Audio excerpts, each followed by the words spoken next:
Welcome to Through the Bible via FEBC Radio. Join us in discovering the beauty and mystery of God's Word. Each study is amazing in its own way. Let's begin.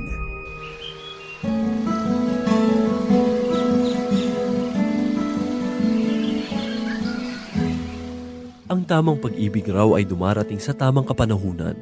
Hindi ito pwedeng madaliin at hindi pwedeng hadlangan.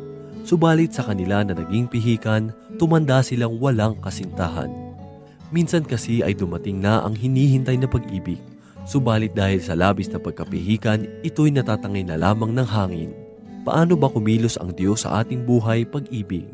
Sa aking palagay, ang buhay ni Ruth ay kapupulutan ng mga aral kung papaano natin dapat pagtiwalaan ng Diyos sa sintang kanyang ibibigay sa atin. Ang mensahe sa oras na ito ay ating matatagpuan sa 2 kabanata ng Ruth, talata 14 hanggang 23 talata. Dito lamang po sa ating programang, Ang Paglalakbay. Isang mapagpalang araw ang sumainyo mga kaibigan at mga tagapakinig ng atin pong palatuntunan. Nawa ay nasa maayos at mabuti kayong kalagayan at handang matuto at makinig ng salita ng Panginoon. Ako po muli ang inyong kaibigan at kasama, Pastor Dana Bangko. Tayo po ngayon ay mag-aral ng banal na salita ng Panginoon. Sa oras na ito ay patuloy nating lakbayin ang mga pangyayari sa aklat ng Ruth. Alamin natin ang pangyayari sa pag-ibig na nabubuo sa pagitan ni Boaz at ni Ruth.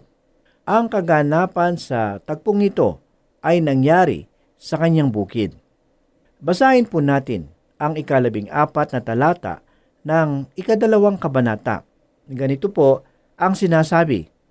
Nang dumating ang oras ng pagkain, tinawag ni Boaz si Ruth, "Halika rito, umabot ka ng tinapay at kumain kang mabuti."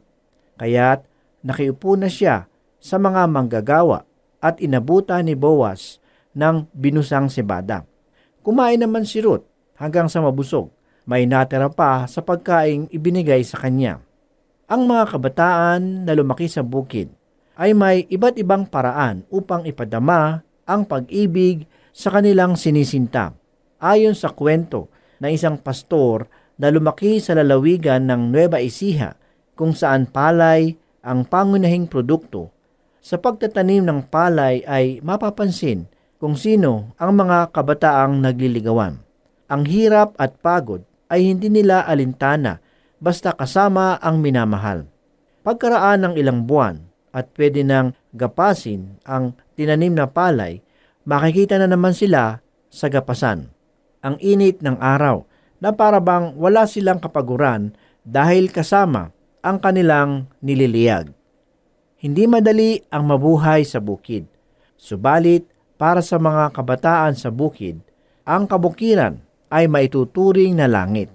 Marahil ganito ang damdamin ni Boaz ng mga panahong iyon. Siya ang pinakamasayang magsasaka sa buong Bethlehem nang makilala niya si Ruth. Tunay kayang umiibig na si Boaz?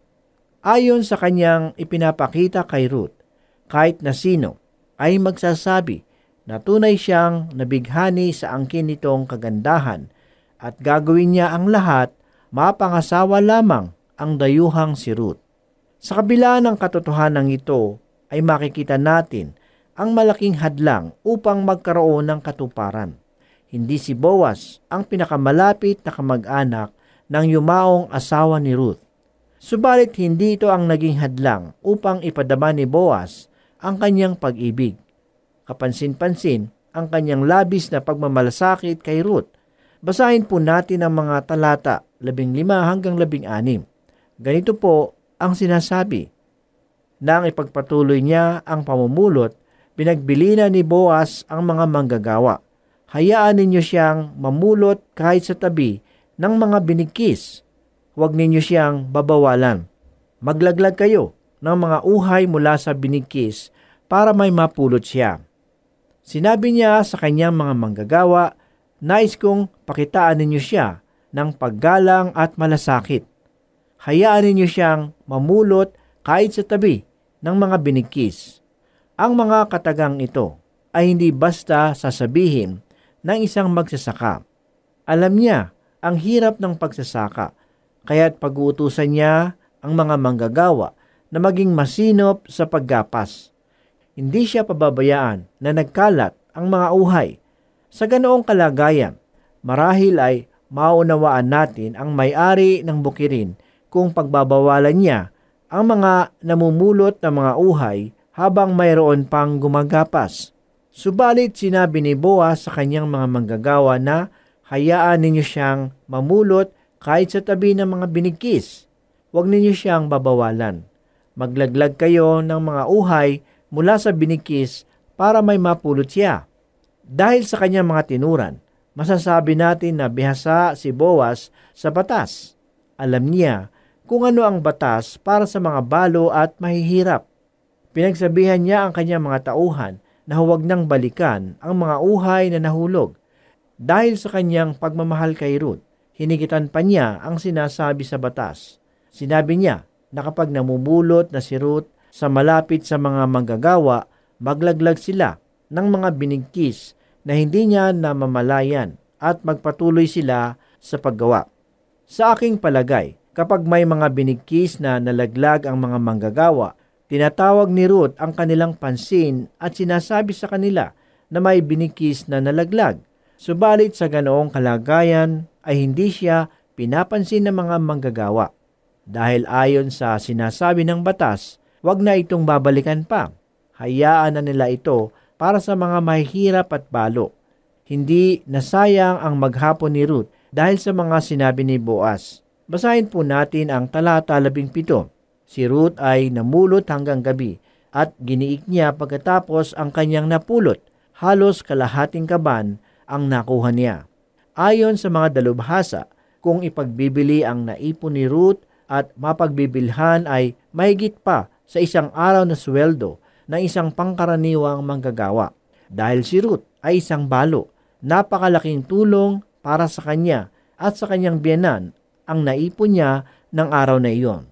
Patuloy nating basahin ang mga talata 18 hanggang 19. Umuwi si Ruth at ipinakita sa kanyang biyenan ang natipong sebada at ibinigay pa niya sa matanda ang lumabis niyang pagkain. Saang bukid ka ba namulot ngayon? Tanong ni Noemi. Pagpalain nawa ng Diyos ang taong nagmagandang loob sa iyo. At isinalaysay ni Ruth ang nangyari sa kanya sa bukid ni Boaz. Nang iuwi ni Ruth ang butil na kanyang naipon, sa tuwa ni Noemi ay marahil ay nasabi niya na sa buong buhay niya ay hindi pa siya nakakita ng isang namumulot ng uhay ng sibada na sa buong maghapon ay ganoon karami ang naipon. Dahil dito ay naitunong niya kung saan bukid siya namulot sa araw na iyon. Kakaibang kabaitan ang ipinakita nila kay Ruth. Ikinuwento ni Ruth ang lahat ng pangyayari ng araw na iyon. Nang sandaling iyon ay hindi pa kilala ni Ruth si Boaz, subalit kilala siya ni Noemi. Sa 20 talata ay ganito ang mababasa. Ang wika ni Noemi, pasaganain nawa siya ni Yahweh, na hindi nakalilimot sa kanyang pangako, maging sa buhay at maging sa patay. Idinugtong pa niya, malapit nating kamag-anak ang taong iyon. Isa sa may pananagutang mga ngalaga sa naiwan ng mga yumao. Sa orihinal na salin ang katagang kamag-anak ay may kahulugan na tagapagtanggol o tagapagligtas. Ang batas na ito ay paraan ng Diyos upang pangalagaan ang bayang Israel. May batas para sa lupain at para sa mga tao. Kahanga-hanga ang pamamaraan ng Diyos noong panahong iyon upang pangalagaan ang mga taong nagtitiwala sa Kanya. Maging sa lupain ay may tuntunin ng Diyos kung papaano ito panatilihin ng pag-aari ng mga Israelita. Sa aklat ng Ruth ay makikita natin kung papaano isinagawa ang batas para sa malapit na kamag-anak upang sagipin sa paghihirap ang isang balo. Sa bansang Israel, ang batas tungkol sa pag-ako ng tungkulin ay hindi malimit na nababasa. Subalit sa maikling aklat ng Ruth ay makikita natin kung papaano ito ginampanan ni Boaz.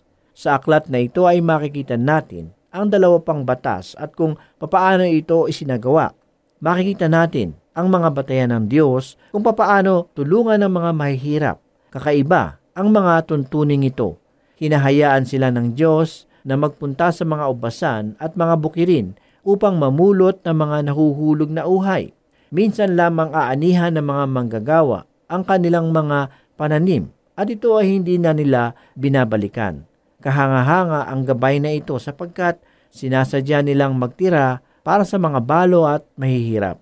Ayon sa isang banyagang mangangaral, nagkaroon siya ng pagkakataon na makarating sa isang malawak na ubasan. Nalaman na may-ari ng taniman na gustong-gusto niya ang ubas dahil dito ay sinabi daw sa kanya na malaya siyang mamitas ng ubas sa taniman. Kaya't nagpunta siya sa ubasan kasama ang isa pang pastor.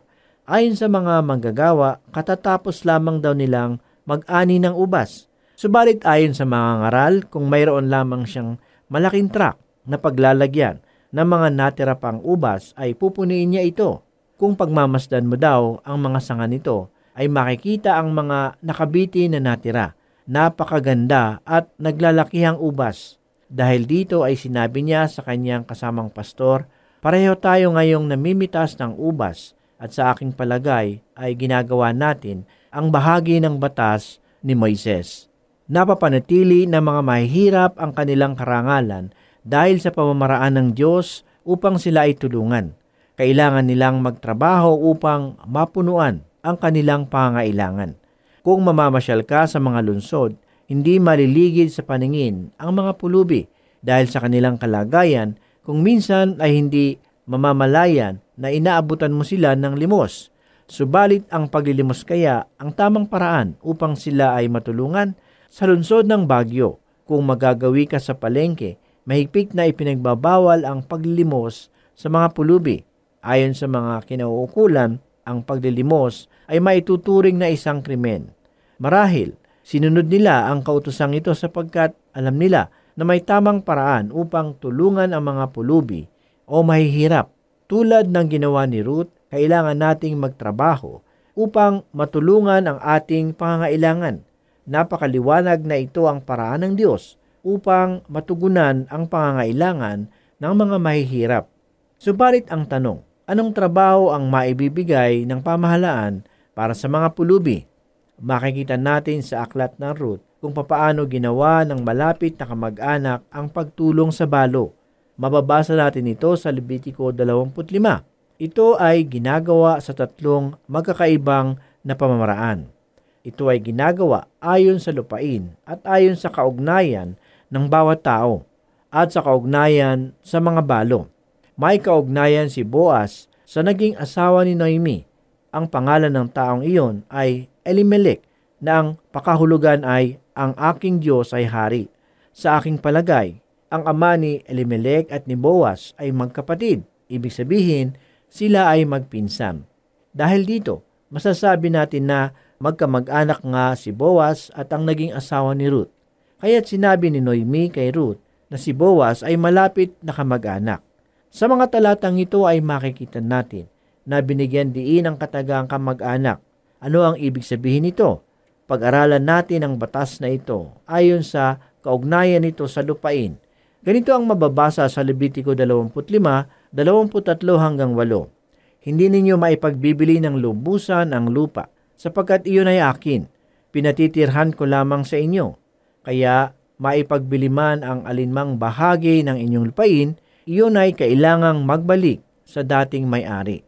Kung sa inyo'y may maghirap at mapilitang magbili ng kanyang ari-arian, tutubusin agad iyon ng pinakamalapit niyang kamag-anak.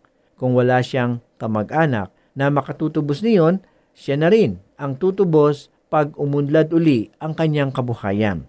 Ibabalik niya sa bumili ang katumbas na halaga na nalalabing taon bago dumating ang taon ng paglaya. Sa gayon, mababalik sa kanya ang ari-arian. Ngunit, kung wala pa siyang sapat na pantubos, bayaan niya iyon sa bumili hanggang sa taon ng paglaya at ang ari-arian niya ay mapapabalik sa kanya ng walang bayan. Papaano ito isinasagawa ng Diyos? Ganito ang mababasa sa Levitico 25:25. Kung sa inyo'y may maghirap at mapilitang magbili ng kanyang ari-arian, tutubusin agad iyon ng pinakamalapit niyang kamag-anak. Ito ang batas para sa pinakamalapit na kamag-anak ayon sa kanyang kaugnayan sa lupain. Tingnan natin kung papaano ito ginagawa. Mangyayari lamang ito kung sila ay matapat sa Diyos. Subalit kung sila ay hindi nagiging tapat sa Diyos, pinalalaya sila sa kanilang lupain. Sinasabi niya, ang lupain ay akin.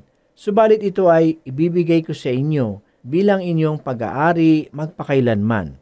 Pinahihintulutan ng Diyos na ito ay bigyan nila ng titulo, at maging sa panahong ito, makikita natin na ang bawat ari-ariang lupa ay may titulo.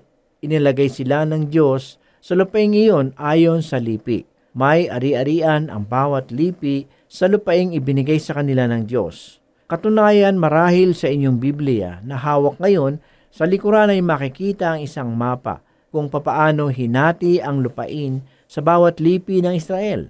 At ang bawat pamilya sa bawat lipi ay may lupaing pag-aari. Kailangan niya itong pangalagaan at hindi dapat iwan. Subalit kung siya ay maghirap, halimbawa ay hindi siya magkaroon ng magandang ani sa loob ng 1, 2 o 3 taon, dumarating ang taguyod dahil sa hindi nila pagiging tapat sa Diyos. Dahil dito ay maaaring isipin ng may-ari na iwan ang kanyang lupain. Dahil mayroon namang mayaman na pwedeng bumili nito, bibilhin niya ito subalit mananatili lamang sa kanya ito sa loob ng 50 taon. Sapagkat sa taon ng paglaya, lahat ng mga utang at ari-arian ay maibabalik sa may-ari. Ayon sa batas, ang lupain ay dapat manatili sa may-ari. Subalit napakahabang panahon ang hihintayin bago dumating ang taon ng paglaya. Kailangan pang maghintay ng 50 taon. Dahil dito, maaaring bago dumating ang taon ng paglaya ay mamatay na ang may-ari dahil sa katandaan. Kung ganito ang mangyayari, maaari naman itong makuha ng kanyang anak. Subalit kung sakaling mayroon siyang mayamang kamag-anak tulad ng pinsan, at ang pinsan niyang iyon ay maawa sa kanya at nais siyang tulungan, maaaring tubusin ng mayamang pinsan ang lupa sa anumang oras upang ito ay maibalik sa may-ari kahit hindi pa dumating ang taon ng paglaya. Ako ay naniniwala na sa taon ng paglaya, ang pera na pinangtubos ng mayamang kamag-anak sa lupa ay naibabalik din sa kanya. Ito ang pamamaraan ng Diyos. Kaya nga't napakainam magkaroon ng mayamang kamag-anak. Napakainam magkaroon ng kamag-anak na aako sa mga bagay na hindi mo kayang tubusin dahil sa kahirapan. Hindi lamang ito nangyayari sa mga lupain o ari-arian, kundi ganoon din sa tao. Basahin po natin ang Levitico 25:47-55. Kung dahil sa labis na kahirapan at mapilitan ng isang Israelita na ipagbili ang kanyang sarili sa isang dayuhang mayaman, siya ay may karapatang lumaya. Maaari siyang tubusin ng kanyang kapatid, amain, pinsan, kamag-anak, o siya mismo kung kaya na niya. Ang halaga ng pagkabili sa kanya ay tutuusin mula nang bilhin siya hanggang sa taon ng paglaya, at ang itutubos sa kanya ay katumbas ng sahod ng isang manggagawa. Kung matagal pa ang taon ng paglaya, malaki ang pagbabayaran ng tutubos. Ngunit maliit lamang kung malapit ang panahong iyon, pagkat ang itutubos sa kanya ay batay sa dami ng taon na dapat pa niyang ipaglingkod. Ituturing siyang upahang manggagawa sa panahon ng kanyang paglilingkod at di siya maaaring pagmalupitan. Kung walang pagkakataong matubos, siya'y palalayain sa pagsapit ng taon ng paglaya, sapagkat alipin ko ang mga Israelita at ako ang nagpalaya sa kanila sa Ehipto. Ako si Yahweh, ang Diyos ninyo. Dumarating ang pangyayaring hindi ka nais-nais sa buhay ng isang tao. Tulad ng aking sinabi, bunga marahil ng tagtuyot ay nararanasan nila ang labis na gutom. Dahil dito mapipilitan ng ama na ipagbili ang kanyang sarili, mapakain lamang ang kanyang pamilya. Magiging alipin ang kawawang ama ng tahanan hanggang sa pagsapit ng taon ng paglaya. Napakahabang panahon nito ng paghihintay para sa isang alipin. Maaring makamatayan na niya ang pagiging alipin bago dumating ang taon ng paglaya. Subalit kung sakaling mayroon siyang mayamang kamag-anak, maaari siyang palayain sa pagiging alipin sa pamamagitan ng pagbayad sa nararapat na halaga kung saan ipinagbili niya ang kanyang sarili. Ang ganitong gawain ay larawan ng tagapagligtas, walang iba, kundi ang Panginoong Hesus. Ito ang dahilan kung bakit nagamit sa bagong tipan ng katagang tagapagligtas. Ito ang pamamaraan ng Diyos upang magkaroon ng kalayaan ng isang alipin o bilanggo ng kasalanan. Kay Boaz natin makikita ang kapahayagan ng tagapagligtas na naitala sa Biblia. Kapahayagan ito ng pag-ibig ng Diyos para sa ating kaligtasan. Subalit ayon sa naitala sa aklat ng Ruth, mayroong mas malapit na kamag-anak na dapat kumalinga sa kanya sa halip na si Boaz.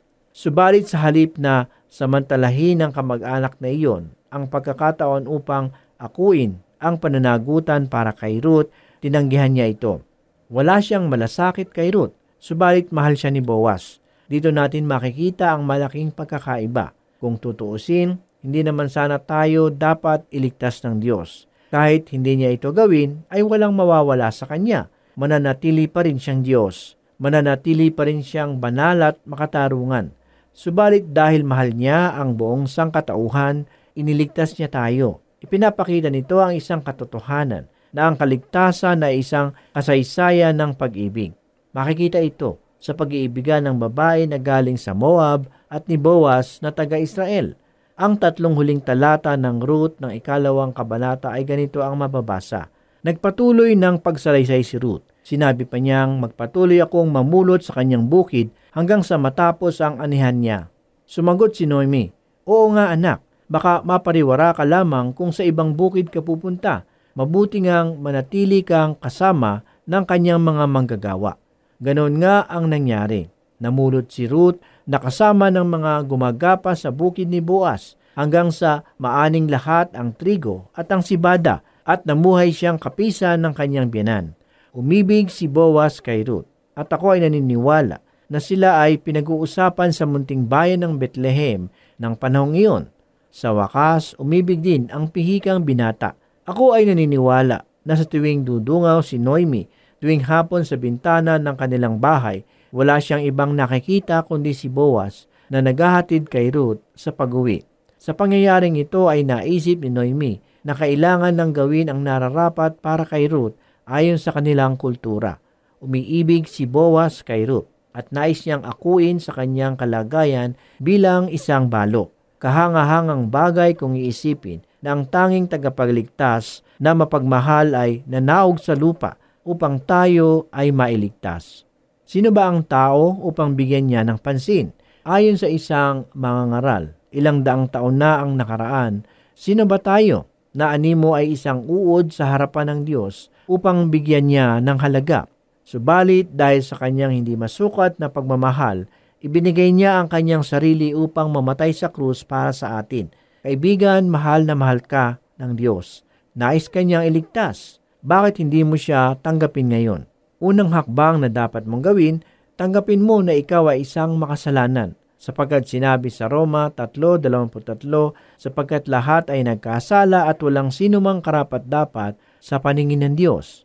Ang pangalawang hakbang, paniwalaan mo na ikaw ay patatawarin sa iyong mga kasalanan kung mananalig ka kay Jesus. Sa Roma 3:24, gayunpaman, dahil sa kagandahang loob ay pinawalang sala sila sa pamamagitan ni Kristo Jesus na nagpalaya sa atin. Sa Efeso 2:8, dahil sa kagandahang loob ng Diyos ay naligtas kayo sa pamamagitan ng inyong pananalig kay Kristo. At ang kaligtasang ito'y kaloob ng Diyos, hindi mula sa inyo.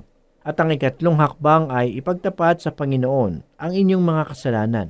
Sa unang Juan 1:9, kung ipagtatapat natin ang ating mga kasalanan, maaasahan nating ipatatawad sa atin ng Diyos ang mga ito at lilinisin tayo sa lahat ng ating kasalanan sapagkat siya ay matuwid. Sa aklat ng mga gawa ay sinasabi sa Kabanata 4, talata 12, kay Hesukristo lamang matatagpuan ang kaligtasan, sapagkat sa silong ng langit ang kanyang pangalan lamang ang ibinigay ng Diyos sa ikaliligtas ng tao. Purihin ang salita ng Panginoon. Tayo po ay manalangin. Diyos na buhay at makapangyarihan sa lahat, muli kami po ay nagpapasalamat sa mga sandaling ito. Salamat sa mahalagang katotohanan na aming nasumpungan sa pagbubulay ng iyong banal na aklat. Ito po ay nagpalakas ng aming pananalig at nagpatibay ng aming pananampalataya sa iyo. Ito po ang aming samot na langin sa pangalan ni Jesus. Amen. For more teaching from God's whole Word, you can listen through this station, FEBC Radio. For questions, comments, Bible requests, or learning resources, email us at dzasinfo@febc.ph. This is Through the Bible. See you again for more learning on the next episode.